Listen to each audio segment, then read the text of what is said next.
Merhaba arkadaşlar, kanalıma hoş geldiniz. Bugünkü örgü anlatımda yapılışı çok kolay, çok güzel. Tunus işi bebek battaniyenin anlatımını yapacağım. Bunun için ben sadece bir ip kullanıyorum ve 3,5 numaralı Tunus tığı kullanıyorum. Modelin uyarlaması sevgili arkadaşım Gözde Örgüler'e aittir. Dilerseniz 2-3 renkte tercih edebilirsiniz. Elinizin sıklığına göre tığ numaranızı küçültüp büyütebilirsiniz arkadaşlar. Modelimiz 5'in katları artı 2 ilmekten oluşuyor. Bunun için ben 37 tane ilmeklerimi atarak modele başlayacağım. Ön hazırlığım yok. İlk defa burada beraber öreceğiz. 37 tane zincirlerimi çekerek modeli göstermek istiyorum.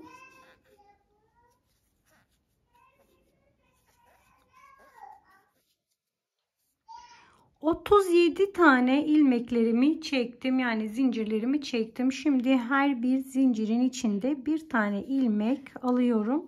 Almış olduğum ilmekleri tığımın üzerinde biriktiriyorum bu şekilde.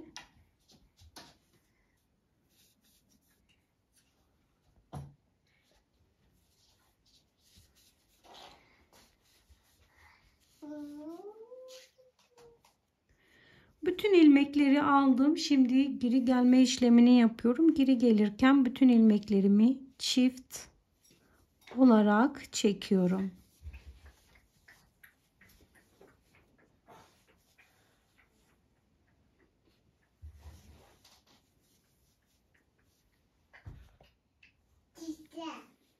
Sıra sonuna kadar bütün ilmeklerimi çekerek geldim. Birinci ilmeğim zaten şişimin üzerinde. İkinci ilmekten bu şekilde ilmek alıyorum ve örüyorum. Aynı şekilde sıradaki diğer ilmeklerim de alarak sıramın sonuna doğru gidiyorum. Sıra sonuna geldim. Bütün ilmeklerimi aynı işlemden aldım. Son ilmeğimi 2 katından alıyorum ki kenar kısmı düzgün dursun arkadaşlar. Şimdi tekrar geri geliyorum. Geri gelme işlemi her sırada aynı şekilde oluyor. Sıramızın sonuna kadar hepsini çift örerek gidelim. Sıramın sonuna geldim. Tekrar aynı işlemi uyguluyorum. Sıramın sonuna kadar bütün ilmeklerimi bu şekilde alarak gidiyorum.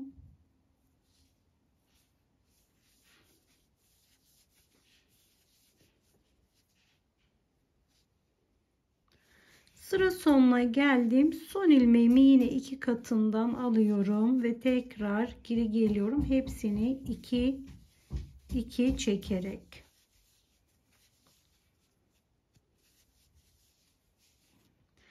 Model kurulumuna geçiyorum. Birinci ilmeğim zaten şişimin üzerinde. İkinci ilmeğimden bir tane böyle ördüm. Bir alt sıraya indim aynı şekilde. Şimdi 2 defadan çekiyorum. 1, 2. Yanındakini düz ördüm. Tekrar yanındakini önce baştaki ilmeğimi sonra bir alt sıraya indim. Ve 2 defada şöyle çektim. Arasında bir tane düz ördüm. Sıradaki ilmeğimi önce baştakini ördüm. Sonra bir alt sıraya inerek bu şekilde toplamda 3 tane bunun gibi ördüm arkadaşlar. Şimdi tekrar arada 1, 2, 3, 4, 5 tane ilmek aldım. 6. ilmeği önce baştakini ördüm. Sonra bir alt sıraya inerek onu da ördüm ve 2 defada çekiyorum. 1, 2. Tekrar bir tanesini normal ördüm. Bir sonrakini önce baştakini aldım. Sonra bir alta indim. Ve 2 defada çektim. 3. ilmeğimi tekrar ördüm. Sonraki ilmeğimi önce baştakini ördüm. Sonra aynı sıradan bir alt sıraya indim. 3 tane bunun gibi lastik yapmış olduk. Arada 5 tane ilmeğimi düz örüyorum. 3, 4, 5. Tekrar 6. ilmeği bir üst sırayı ördüm. Aynı sıranın devamına bir alt sıraya indim. ve 2 defa da çektim. Arada bir tane zincir bir tane düz ilmeğimi ördüm. İkinciyi tekrar önce baştakini sonra bir alttakini ördüm ve 2 defa da çektim. Bir tane arasını düz ördüm. Bir sonrakini önce buradan ve aynı sıranın altından tekrar örerek 2 defa çektim. Arada 5 tane düz ilmeğimi örüyorum. Bu şekilde 5 tane düz ördüm. Tekrar 6. modelime kuruyorum. Yine bir tane üstten ördüm ve aynı sıranın altına da inerek şöyle 2 defa da çektim. Bir tane düz ördüm. Bir tanesini üstten ördüm ve aynı sıranın devamına aşağı indim. 2 defa da çektim. Bir tane düz ördüm. Son 2 ilmeğim kaldı. Tekrar modelimi kurdum. Aynı şekilde son ilmeğimi 2 katından örerek bu sırayı tamamlamış oldum. Sıramın sonuna kadar hepsini çift örgü alarak geri geliyorum. Arkadaşlar sıra sonuna kadar gelelim. Sıramın sonuna kadar geri geldim arkadaşlar. Şimdi bu ikinci model sırasına geçeceğiz ama modele girmeden önce tekrardan bir sıra boyunca bütün ilmeklerimi bu şekilde düz örgü olarak örüyorum. Sıramın başına gelip tekrar geri dönüyorum. Tekrardan sıramın sonuna geldim. Modeli kurduktan sonra bir sıra gittim. Şimdi yine aynı şeyi tekrar ediyoruz arkadaşlar. Bakın yine baştaki ilmeğim zaten şişimin üstünde. İkinci ilmeğimden aldım. Bir alt sıraya inerken şöyle bunun altından giriyorum. 1 ve 2 defa da çekiyorum. Tekrar aradaki bir taneyi ördüm. Diğer modele geçerken yine baştaki ilmeğimi aldım. Öbürünü yaparken şu şekilde bu ara boşluktan giriyorum ve 2 defa da çektim. Aradaki bir taneyi ördüm. Tekrar modele geçerken baştakini ördüm ve bir alta iniyorum. Şöyle aynı sıranın devamı. Şu aradan batıp yine 2 defadan çektim. Aradaki 5 tane düz ilmeğimi bu şekilde ördüm. Tekrar model sırasına geçtiğimde yine baştakini ördüm. Bir alttakine de şöyle modelin dibinden giriyorum ve 2 defa da çektim. Bir tane arada düzümü ördüm. Tekrar modeli yapıyorum.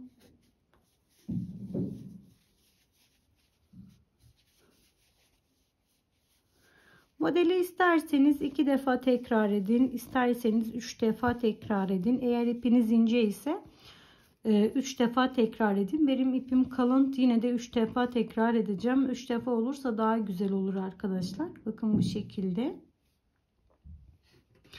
Aynı işlemle tekrar aradaki 5 tane ilmeklerimi düz örgü olarak ördüm. Yine modele geçtim. Baştaki ilmeğimi ördüm.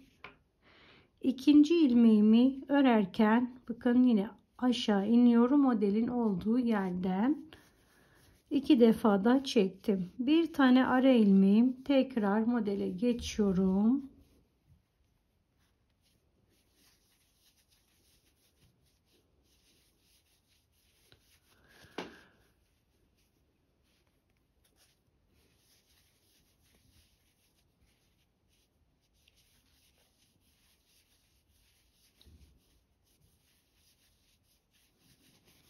Son modelime geçtim arkadaşlar. Son modelimi de aynı şekilde örüyorum. Bakın baştakini ördüm. Alta iniyorum. Şu şekilde modelin hemen altına batıp üst taraftan çekiyorum. Ve 2 defadan çıktım.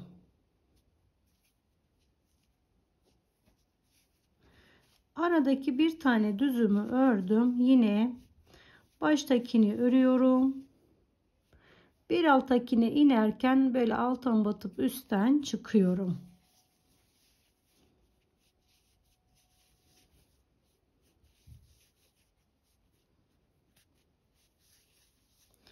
Son ilmeğime geldim. Son ilmeğimi biliyorsunuz 2 katından alarak ördüm.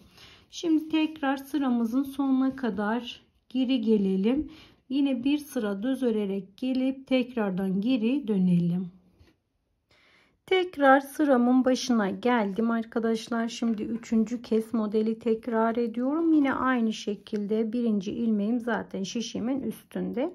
İkinci ilmekten önce bir tanesini normal ördüm ve aşağı inerken bu bir alttaki sıraya iniyorum. Alttan batıp şöyle tekrardan üstten çıkıyorum.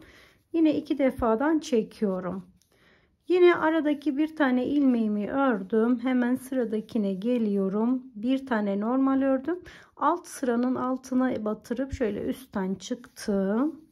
2 defa da çektim. Arasındaki bir ilmeğimi düz ördüm ve sıradaki modele geldim. Yine bir üsttekini normal ördüm. Bir alttakine inerken alttan batıp üstten çıkıyorum. 3 defadan bu şekilde çektim. Aradaki 5 tane ilmeklerimi ördüm. Tekrar aynı işlemi tekrar ediyoruz arkadaşlar. Sıramızın sonuna kadar gidip yine geri dönelim. Sıra sonuna doğru geldim. Böylece birinci modelimiz bitti. Şimdi ikinci modelimize geçiyoruz. İkinci modelimizi kurarken ise bu şekilde ara boşluklara model yerleştiriyoruz. Ama model yerleştirmeden önce tekrardan bir sıra boyunca bütün ilmeklerimizi düz olarak bu şekilde örelim. Sıra sonuna gidip tekrar geri dönelim. Tekrardan sıra sonuna doğru geldim. Şimdi birinci modelimiz bitmiş oldu. İkinci modelimizi ise şu ara boşluklara yerleştiriyoruz. Model mantık yani yapılış yine aynı şekilde olacak. Tekrardan girişte bu sefer 6 tane ilmeklerimi örüyorum. 6 tane ilmeklerimi ördüm. Yine model yapılışına geçiyoruz. Dediğim gibi sadece yerleri kayıyor. Bir alt sıraya indim. 2 defa da çektim. Bir tane düz ördüm. İkinci ilmeğimi örerken tekrar model kuruyorum. 2 defa da çektim. Bir tane düz ördüm. Diğer modelime yani diğer ilmeğime aynı şekilde 2 defa da çektim. Toplamda 3 tane oldu bu şekilde. 1 2 3. Şimdi yine bu 5 tane ilmeğimizi düz örgü olarak örüyoruz. Aradaki 5 taneyi düz örgü ördük. Tekrar modele geçiyoruz. Hemen bakın şuradaki. Yine aynı şekilde yapalım. Bir tane model, bir tane düz. Bir tane model, bir tane düz ve bir tane model olarak yaptım. Aradaki 5 tane ilmeğimi düz örgü olarak ördüm. Son boşluğa yine model kuruyorum. Öncelikle bir tane örüp modelimizi kurduk. Bir tane düz, diğeri yine aynı şekilde modelimizi kuruyoruz. Son oldu bu şekilde. Tekrar 2 defadan çektim ve kenarda kalan 6 tane ilmeklerimi düz örgü olarak ördüm. Kenar ilmeğimi her zaman 2 katından örüyorum. Arkadaşlar şimdi geri gelelim. Tekrar bir sıra örüp buraya gelelim. Tekrardan geri dönelim. Bir sonraki sıra yine beraber yapalım. Tekrardan arkadaşlar modelimi yaptıktan sonra bir sıra düz gidip geldim. Şimdi yine modelin üstüne tekrar ediyoruz. Tıpkı burada yaptığımızın aynısı. Kenardaki 6 tane ilmeklerimizi ilk olarak örelim. Modelin üstüne geldik. Bakın modelin üstüne ilk sırayı üsttekini ördüm ve bir alta inerken şöyle şuradan batırıp şuradan çıktım. Yine 2 defadan çıktım. Bir tane ara ilmeğim düz ördüm. Tekrar modeli kuruyorum ve yine aynı işlem, sürekli aynı işlemin tekrarlarını yapıyoruz. Bir tane düz ördüm. İkincisini örerken baştakini normal düz örüyorum. Alttakine batıp şöyle 2 defadan tekrarından çıktım. Arkadaşlar modeli bu şekilde tekrar devam edelim. Gelelim geri düz bir sıra örelim ve şu anda tekrar geri dönüşte bu yapmış olduğum işlemi tekrar edelim. Toplamda 3 sıra boyunca örelim. Yine bir sonraki tekrarı da beraber yapalım. Arkadaşlar son modeli yaptıktan sonra yine bir sırada düz örgü geçtim. Şimdi ilk sıramızı tekrar ediyoruz. Yani ilk modelimizin tekrarını yapıyoruz. Model zaten hepsi aynı tekrar ama sadece ilmeklerin yerleri değişiyor. O yüzden göstermek istedim. Birinci şişim, yani birinci ilmeğim zaten şişimin üstünde. İkinci ilmekten bir tane normal ördüm ve hemen bir alt sıraya indim. Yine 2 defa da çektim. Bir tane ilmeğimi düz ördüm. İkinci ilmeğimi tekrar model kurdum. Tekrar bir tane ilmeğimi düz ördüm. İkinci ilmeğimi bir tane model kurdum. 5 tane ilmeğimiz var. Kenardakini saymazsak her birinin üzerine bir tane yaptık, bir atladık, bir yaptık, bir atladık, bir yaptık. Buradaki 5 taneyi düz örgü olarak örüyorum. Tıpkı birinci sıramızda yaptığımız gibi arkadaşlar. 5 taneyi ördükten sonra tekrar birinci sıranın üzerine denk gelecek şekilde modelimizi kuruyoruz. Bir düz örüyorum, bir tane model kuruyorum. Bir düz örüyorum, bir tane model kuruyorum. Arkadaşlar zaten dediğim gibi hep aynı olduğu için tekrar anlatıp sizi de sıkmak istemiyorum. Buradaki modelin tamamını buraya da uygulayalım. Daha sonra modelin son haliyle tekrardan karşınıza çıkacağım. Arkadaşlar modeli bu şekilde bitirdim. Daha net belli olsun diye başka bir şişin üstüne aktardım. Öbür şişim küçük olduğu için. Şimdi bir sonraki sırada tekrar ikincinin tekrarı, bir sonraki sırada yine birincinin tekrarı, sürekli tekrarlardan oluştuğu için tekrar anlatmama da gerek yok. Model böyle, ön yüzü böyle, arka tarafı da bu şekilde, hepsi haroşa gibi duruyor arkadaşlar. Nerede isterseniz orada kullanın. Kırlent kılıfları için çok güzel bir model olur. Ondan sonra bebek yeleklerine kullanırsanız yine çok güzel bir model olur. Bebek battaniyelerine de çok güzel olur. Nerede isterseniz orada kullanın. Benim ipim kalın, şişim de ince olduğu için biraz sert oldu gibi. Siz ince ip kullanırsanız ona göre uygun şiş kullanırsınız veya kalın ip kullanırsanız normalde bu ipe uygun en az 4,5-5 numaralı şiş kullanmam gerekiyordu. Elimde o büyük şiş olmadığı için küçük ile ördüm arkadaşlar. Videomun sonuna geldim. Umarım sizler için faydalı bir anlatım olmuştur.